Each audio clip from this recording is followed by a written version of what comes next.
Et voilà, délaissée et manipulée, j'ai eu une enfance difficile. Angeline, Djenya, Yo. Yo, ça veut dire quoi en BT? En BT, bon... Parce que Yo, c'est le petit nom que vous vous êtes attribué vous-même. C'est bien cela. Oui. Ça veut dire quoi? Le nom Yo au pays BT, c'est un nom qu'on donne aux femmes fortes. Les femmes battantes, courageuses. Les femmes qui arrivent à surmonter les problèmes qu'ils traversent. C'est un grand nom en tout cas. Donc je me suis attribué ce nom-là quand j'étais dans la rue. Et aujourd'hui, le nom me plaît bien. Je préfère avoir ce nom-là même que Angeline là-même. Vous préférez Yo. Alors nous, tout le temps de cette émission, on va vous appeler Yo. Il faut dire que vous êtes issu d'une famille de 7 enfants, dont 3 frères. 3 frères et 4 sœurs. Et 4 sœurs, je veux dire 4 filles. Mais vous étiez la 6e. Je suis la 6e. Et vos parents, malheureusement, se sont séparés. Et à la séparation de vos parents, tout a basculé. Ouais. Dites-nous réellement ce qui s'est passé. Vraiment, c'était une vie un peu compliquée parce que j'étais un peu plus jeune, petite même, petit même bébé, quand mon père laissait ma mère. Et j'étais celle qui était dans la mer quand ils ont eu leurs problèmes. Donc même c'est 6 mois même que tout s'est déversé. Donc ma mère qui m'a pris et puis elle est partie avec moi dans son village. C'est là-bas que j'étais. Donc mes autres frères aussi, ils sont restés avec mon papa. Mais comme la mère n'est plus là pour orienter, parce qu'on était vraiment comme des datons, on était petits comme ça. Quand elle fait un enfant, l'enfant au moins un mois et puis elle prend grossesse. Donc entre nous 7 là, c'est 2 ans qu'il y a entre nous. Donc par rapport à ça, vraiment, on était vraiment trop petits. Et puis la séparation est arrivée. Donc le vieux, bon, tu m'as laissé, tu es parti. Si tu n'as pas pris tes enfants pour partir, qu'est-ce que j'ai à foutre avec eux? Il appelle ses parents, bon, si vous pouvez me prendre ceux-là. Si toi, tu as un problème chez toi, il n'y a pas quelqu'un pour laver ton assiette, il y a un enfant chez moi, viens chercher. Et c'est comme ça, il nous a partagés. Mais moi, j'étais toujours restée chez ma maman. Et ma maman me disait... Donc tous vos frères étaient partis? Voilà, tout le monde était partagé. Tout le monde était partagé.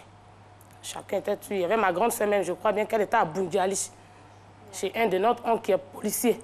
Lui, il était policier là-bas. Elle aussi, c'est elle qui était la ménagère de la maison quand ses soeurs vont à l'école. Mais à votre avis, qu'est-ce qui justifiait cela? C'est vrai que votre maman n'était plus à la maison, mais il pouvait quand même s'occuper de votre garde. Mais c'est pour ça que je dis, dans la vie, là, je peux un peu comparer au mariage forcé. Parce que ma maman était l'élève de mon père. Ma mère était l'élève de mon père. Et il y a eu l'histoire de grossesse. Voilà. Elle a pris une grossesse. Ses parents lui demandent, mais qui t'a enceinté? Non, c'est le maître. Et avant, quand le parent parle, là, on ne peut plus rien dire. Donc, on lui a imposé une femme. On lui dit, bon, tu as enceinté notre enfant, tu la maries. Son oncle dit, bon, moi, je viens, je paye la dot. Tu la maries. Et c'est comme ça, nous sommes nés. Donc, après, quand maman a vu qu'elle faisait les enfants, elle dit, ah bon, un suster bénévole, là, vraiment, ça ne peut pas nous arranger. On n'a qu'à rentrer en brousse, on va essayer de se chercher en brousse, faire nos cacao, café. Et c'est comme ça, elle a donné l'idée, puis ils sont rentrés en brousse. Quand ça a pris, la première vente, il a préféré prendre la femme de son choix, celle que lui-même, il a choisie. Donc, elles sont devenues 2. Mais la vie de ma maman a commencé à être compliquée. Parce que vraiment, là, maintenant, mon papa avait la femme de son choix. Donc, ma maman était délaissée avec ses enfants. Voilà, ses enfants. Il y avait une femme moderne qui était arrivée, bien, tout. Donc, elle a vu que vraiment, ça n'allait pas. Elle a décidé de se retirer. Donc, quand c'est comme ça, quand l'amour n'est pas là, l'homme ne peut pas aimer les enfants.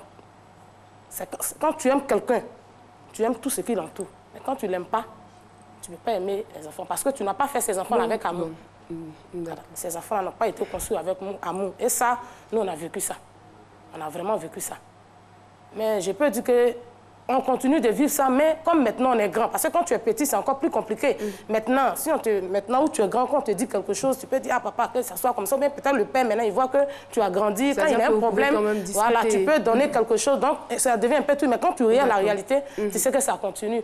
Mais je rends grâce à Dieu. D'accord, on y reviendra peut-être, mais on va parler de votre enfance, parce que vous allez partir, vous étiez bébé, comme vous l'avez dit, vous partez avec maman, et quelques années plus tard, vous revenez chez votre père. Ouais. j'avais 10 ans quand ma mère m'a relaté ça. Elle m'a dit que quand elle est partie avec moi, elle était petite, donc elle ne voulait pas vraiment me laisser. Les autres étaient un peu plus trucs, on avait les 10 ans, 8 ans, 5 ans. Mais moi, j'étais bébé, donc elle ne voulait pas me laisser. Même où elle est partie avec moi, là, chaque fois, j'ai réclamé mon père. À chaque fois, j'ai réclamé mon père. Tellement mon père lui a fait du mal, elle ne voulait pas vraiment l'affronter. Donc, elle m'a pris, elle m'a mis dans un baka. Elle a dit au chauffeur, arriver dans tel village, il faut la déposer, ils vont la reconnaître. Et le chauffeur de baka qui me prend, qui me dépose. Le premier chef du village de chez moi, qui m'a vu, il dit, mais celle-là, elle ressemble à Hubert, ça doit être la fille de Hubert. En ce moment, vous avez quel âge? À ce moment, je pouvais avoir au moins 8 ans comme ça. D'accord. Il dit, mais celle-là, c'est la fille de Hubert. Sa femme dit, oui. Hey, mais c'est le baka qui est passé tout de suite l'adresse. Je dis, bon, prends-la, son papa au champ, vous allez aller la déposer là-bas. Mon papa était avec sa nouvelle femme au champ. Ils sont allés me déposer. Effectivement, mon papa m'a reconnu. Moi aussi, j'étais content de voir mon papa. Et puis bon, je suis restée avec mon papa. Et en 91, il y a eu un funérail dans mon village. Il y a la cousine à mon papa qui vient dans le village, vient au funérail à Abidjan avec ses enfants, tout. Donc elle vient, et puis bon, mon papa l'approche, me dit, mais chez toi là-bas, tu n'as pas besoin d'une servante, quelqu'un pour prendre celle-là pour partir. Parce que je me suis déjà débarrassée des autres, mais il y a celle, voilà, c'est lui qui fait la proposition.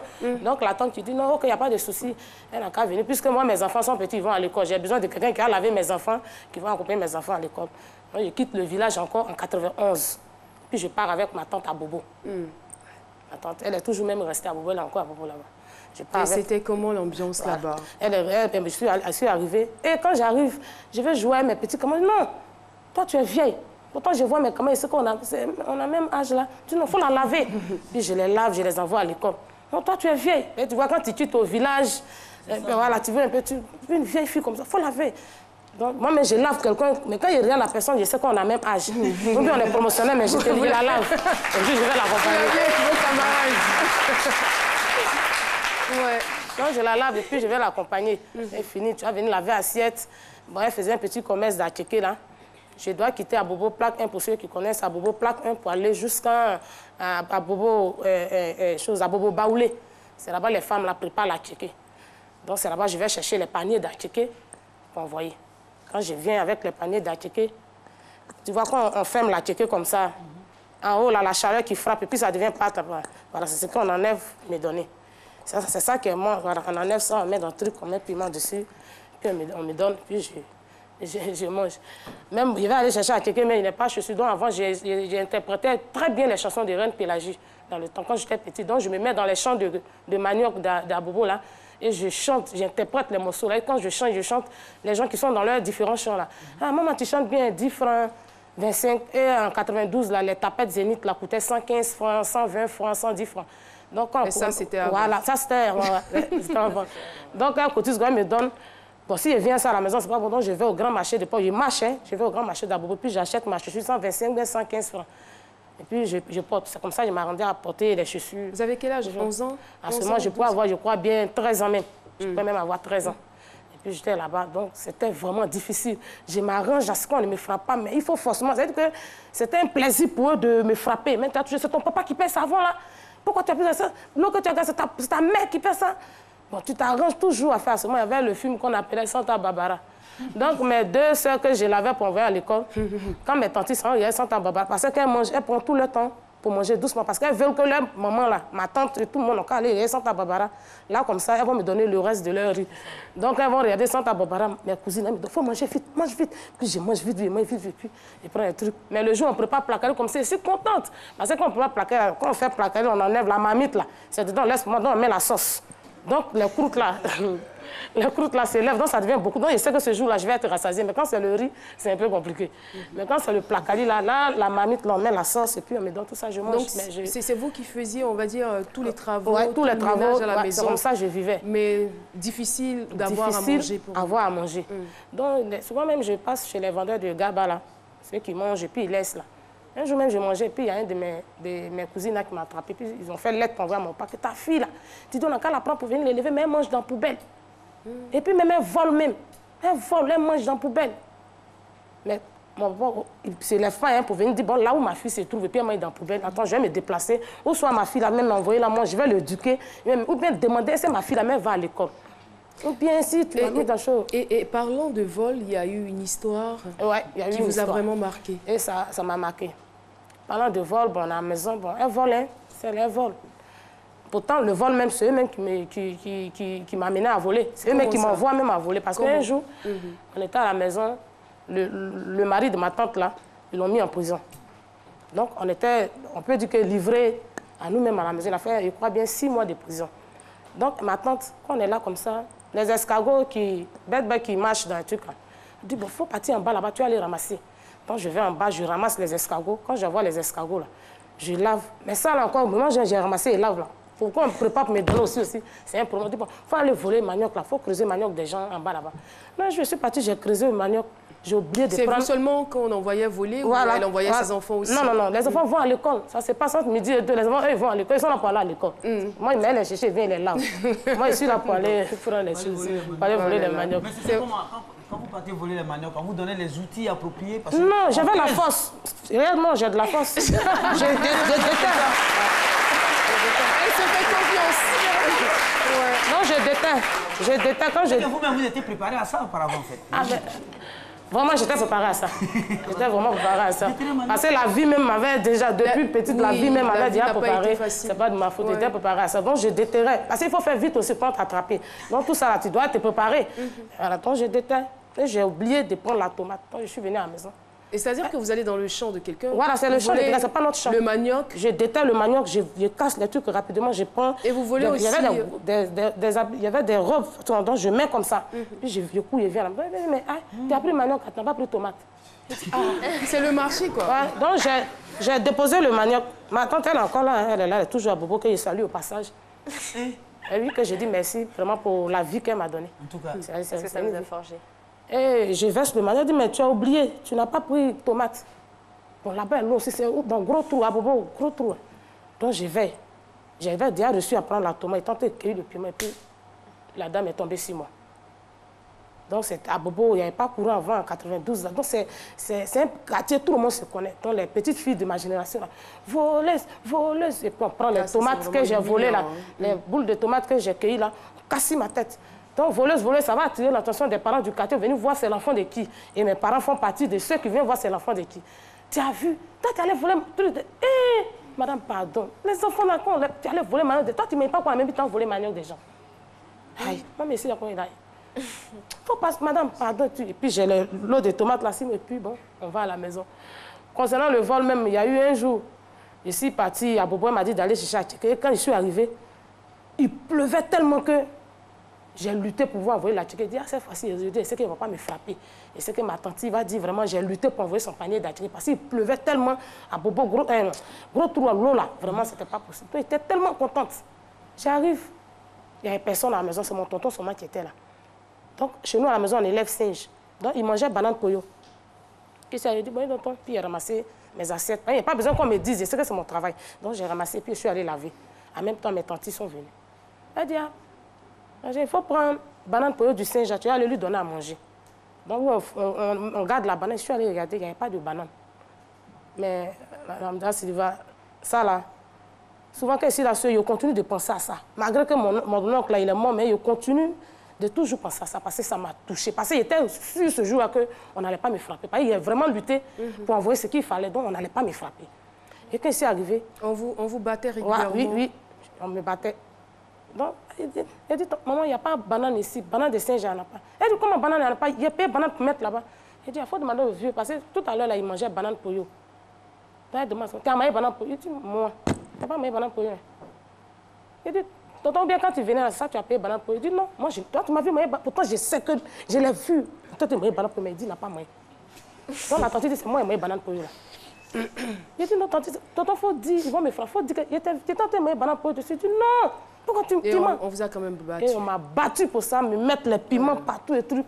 Et je suis assis derrière le tonton. Au fait, il avait dit qu'en venant de la ville, il a acheté de la banane pour manger pour lui. J'allais peut-être dire, peut-être c'est perdu, puis on a mis 6 mois. Mais je suis consciente. Je sais que tu étais là, j'étais là, et puis tu mangeais la banane. Et tu es resté là pour qu'on me frappe. Ce qui me surprend un peu, c'est-à-dire que... C'est-à-dire, vous racontez l'histoire de façon très détachée. Oui, on a l'impression que ça ne vous fait pas du tout mal. Non, parce que, tu sais, souvent, quand je regarde... L'émission, c'est midi, c'est une grande émission. Donc, c'est suivi un peu partout. Moi-même, je regarde. À cause de ça, dans mon magasin, j'ai mis une petite télé pour regarder C'est midi. Souvent, quand je regarde, et puis je vois des personnes qui racontent leur histoire. Et puis, ça les amène à... Même que l'émotion fait qu'ils pleurent. De toute façon, je ne les en veux pas, hein. Je ne les en veux pas, mais je me dis, il ne faut pas pleurer. Parce que quand tu vas pleurer, il va se dire que tu ressens toujours cette douleur-là. Je ne ressens plus ça. Parce que ce soit à la gare, quand il y a un funérail, ma tante, je la croise, elle dit, ma fille, ça, si tu comptes pour payer mon temps, hein, et je paye. Quand on arrive au village, hé, mon enfant, c'est toi, elle vient, c'est si tu vois, je donne. Je n'ai pas de problème avec elle. Je n'ai pas de problème avec mon père même qui a décidé de me donner cette vie-là. Aujourd'hui, peut-être si tu m'avais mis à l'école, j'allais devenir comme mes soeurs, j'allais devenir comme des soeurs ivoiriennes, africaines aujourd'hui qui sont quelque part. Parce que je suis vraiment une battante. Et puis quand j'arrive quelque part, je sais m'imposer. Et ça, Philo le sait. Quand j'arrive quelque part, il y a des gens dans mon quartier, oui. Il y a des gens dans mon quartier qui sont plus âgés que moi, mais qui m'appellent la vieille Mayo. Parce que moi, tu ne peux pas être dans mon entourage et puis tu ne vas pas devenir quelqu'un. On y reviendra par rapport à votre entourage, par rapport à ce que vous êtes aujourd'hui devenu. Vous allez nous expliquer si c'est parce que la vie ne vous a pas fait de cadeaux que vous êtes devenu insensible ou si vous avez travaillé sur votre personne pour aujourd'hui oublier toutes ces difficultés, toute cette maltraitance. Nous allons vous donner la question du jour, la question qui vous permettra donc de gagner 100 000 francs. Quelle est la durée de l'émission C'est midi? Réponse A, 26 minutes. Réponse B, 52 minutes. Envoie A ou B au 98 133 pour tenter de gagner 100 000 francs. Et dans quelques instants ou jusqu'à la fin de cette émission, on va recevoir nos gagnantes du jour. Voilà, au féminin. C'est bizarre, mais quand même... Que des filles. Voilà. On a reçu, je crois, une seule fois un homme, mais après, ce sont des dames. Il a fait d'argent, femme. Elles vont jouer jusqu'à... On est plus près pour elle. Merci beaucoup. Alors, Yo, on revient donc à votre histoire. Comme je le disais, vous racontez cette histoire sans émotion et vous nous avez dit c'est parce que vous n'avez plus mal. Vous n'avez plus mal parce que vous avez rencontré des spécialistes. Vous n'avez plus mal parce que vous avez décidé de vous faire vous-même un moral. Comment c'est arrivé? Comment est-ce que vous êtes parvenu à cela? Est-ce que c'est parce que vous êtes devenu insensible que plus rien ne vous dit quoi que ce soit? Non, pas forcément insensible. Pas forcément insensible, mais je me suis dit que c'est pas... Si mes deux parents m'avaient aidé, ou bien on va dire, ah vraiment c'est notre enfant, donc allons à sa rencontre, bien allons chercher tout. Ça n'allait pas peut-être m'arriver, mais c'est pas... elle-même qui ne m'a pas mise au monde là. Ce n'est pas pour elle là qui va me faire mal au point jusqu'à ne pas chose oublier ou pardonner. Si j'arrive à causer avec elle, si souvent je mets ma main dans mon portefeuille pour lui donner quelque chose, c'est que j'ai pardonné. Au fait, c'est le pardon que j'ai fait de façon totale. C'est pour ça que j'ai plus de tout. C'est la vie même que j'ai pardonné. Donc vous n'en voulez à aucun de vos parents? Pardon? Vous n'en voulez à aucun de vos parents? Non, je n'en veux à aucun de mes parents parce que la preuve, il y avait une fois, je me suis promenée quand le frère que moi je suis, c'est-à-dire après celui où moi je viens là, et à ce moment, il se débrouillait à l'aéroport. Donc mon frère là, ça allait bien chez lui, il s'occupait bien de notre papa. Et un jour, j'ai fait un tour et je suis arrivée chez lui. Parce que moi, j'aime beaucoup les trucs quand tu fais, et puis tu gardes. En fait, des fois, épargner les trucs, moi j'aime beaucoup ça. Je suis arrivée, puis j'ai dit, mais Lola, mais pourquoi ta femme boit l'eau awa? Vous habitez dans le quartier, quand ta femme boit l'eau awa, elle mange les trucs comme ça. Là, de l'eau minérale. Minérale plutôt, pardon. Pourquoi? C'est l'argent, même tu gardes un peu. Et mon frère là, il a mal pris.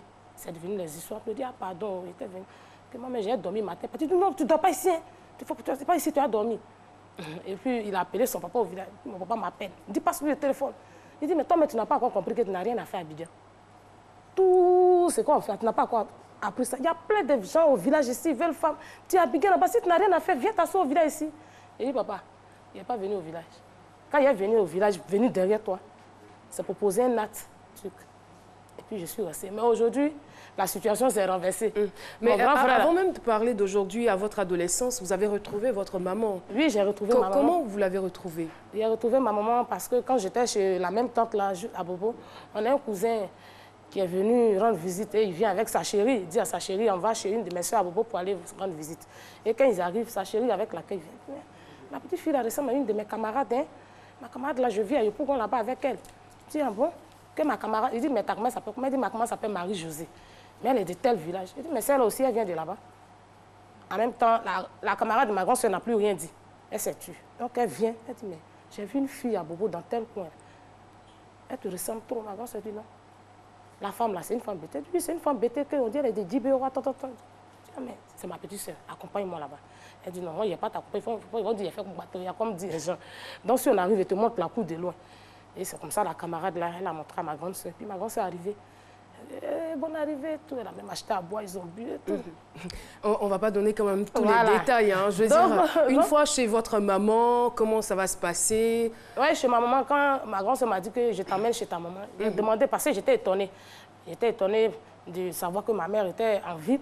Il m'a dit que la ville, maman est là-bas. Elle a dit oui, maman en ville, que ça va chez maman, tout ça. J'étais contente. Puis on arrive, effectivement, on arrive chez ma maman.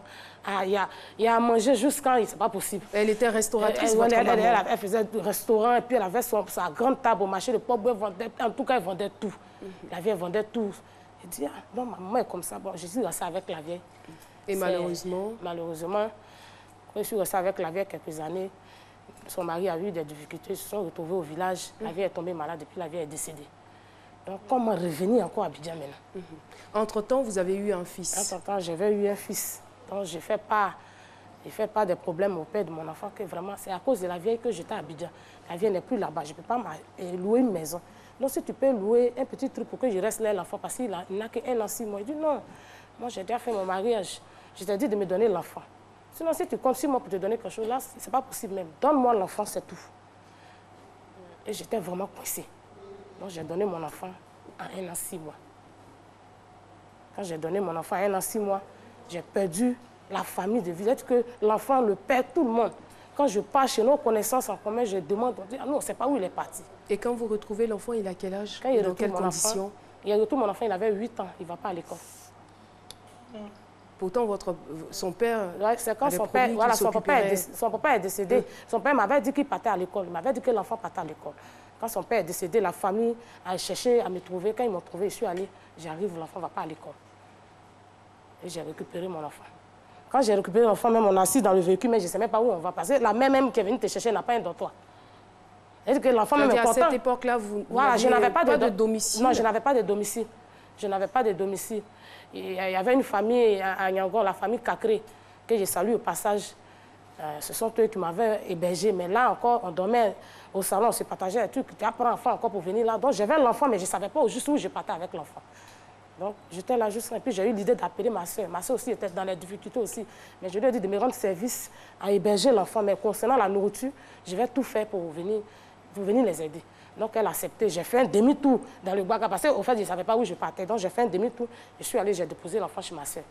Et je suis venue, j'ai pris ma cuvette. Et toujours la famille qui a dit, mais les ongles que tu fais souvent là, il faut faire. Je dis, mais je n'ai pas d'argent pour payer au fait le matériel. Et j'ai ma camarade qui m'a hébergé à sa tante, Natou, qui est aujourd'hui de l'autre côté que je salue. C'est Natou qui a payé mon premier matériel.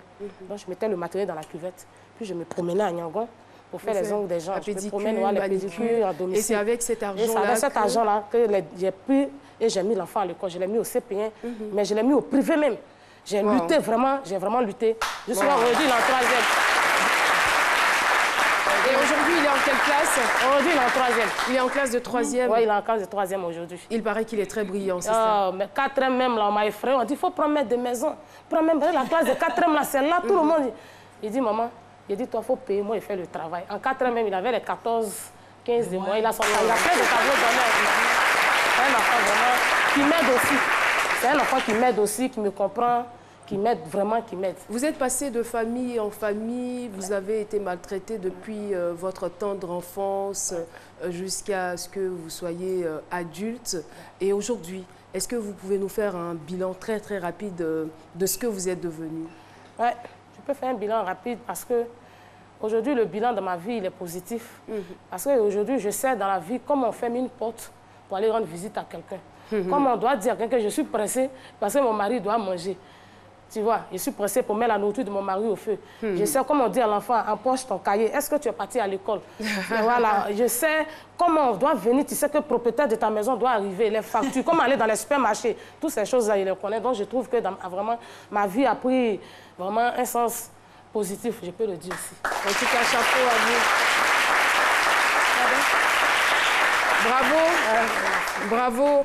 En tout cas, c'est un témoignage très, très édifiant. C'est vrai que vous portez en vous, on va dire, les marques de la maltraitance, mais vous avez décidé de ne plus en être victime. Aujourd'hui, vous êtes une femme indépendante, vous êtes une femme autonome, vous avez une vie agréable, vous avez la vie que vous vouliez, à laquelle vous aviez certainement rêvé, et vous avez laissé derrière vous. Moi, c'est ce qui me marque, parce qu'il y a des gens qui vivent des difficultés et quand ils réussissent, ils ont l'intention ou tout ce qu'ils ont envie de faire, c'est de se venger des gens. Non. Mais vous, au contraire, vous êtes plutôt ouverte, vous êtes plutôt généreuse envers ceux qui vous ont maltraité, et c'est très, très louable. Merci beaucoup pour ce témoignage. Sur ce n'est pas encore terminé, parce qu'il est là, le sage Cassie. Il va forcément vous donner soit des conseils, des recommandations pour la suite.